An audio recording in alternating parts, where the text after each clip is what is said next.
शिवरायांना समर्थ रामदासांनी स्वराज्याचा उपदेश खरंच दिला होता का?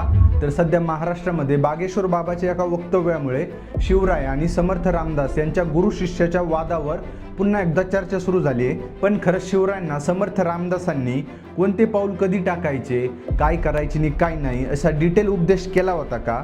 किंवा शिवराय समर्थ रामदासांचे इतके मोठे शिष्य होते का? तर समर्थ रामदासांवर लिहिलेल्या बखरीत शिवराय जेव्हा 19 वर्षाचे होते म्हणजे 1949 साली, तेव्हा ते शिंगणवाडी येथे जाऊन समर्थ रामदासांची भेट घेतात आणि गुरु उपदेश स्वीकारतात असं दाखवण्यात आलंय। त्यानंतर 1653 मध्ये शिवरायांनी त्यांचं स्वराज्य समर्थ रामदासांना अर्पण केलं असं सुद्धा इतिहासात म्हणजे त्या बखरीत नोंदवण्यात आलंय। पुढे 1673, 76, 79 व 1680 साली सुद्धा समर्थ रामदास व शिवरायांच्या भेटीगाठी होत होत्या असं अनेक इतिहासकारांनी त्यांच्या बखरीमध्ये लिहून ठेवलंय। म्हणजे शिवराय हे समर्थ रामदासांचे शिष्य होते असं त्या लिहिलेल्या बखरीतून सिद्ध होतं।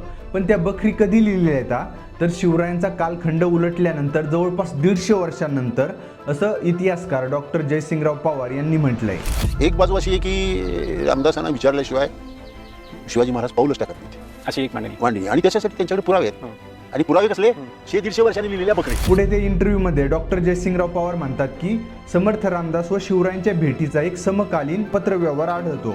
तो म्हणजे समर्थ रामदासांच्या एका शिष्याने त्यांच्या दुसऱ्या शिष्याला लिहिलेला, ज्यात लिहिलं होतं की शिवाजी राजे येत आहेत, तुम्ही परिसर स्वच्छ ठेवावा, झाडी झुडी साफ करावी, मार्ग सुकर करावा, कारण शिवाजी राजांची ही पहिलीच भेट आहे।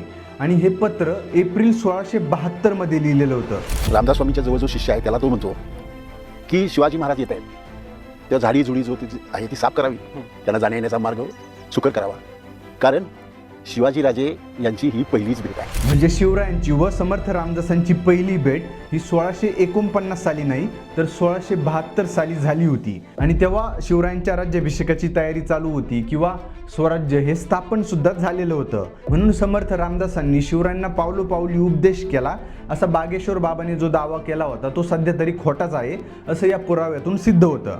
तुम्हाला काय वाटतं, समर्थ रामदासांनी खरंच शिवरायांना स्वराज्याचा उपदेश दिला असेल का? हे मला कॉमेंट्समध्ये सांगा आणि अशाच माहितीकरिता मला फॉलो करा। धन्यवाद।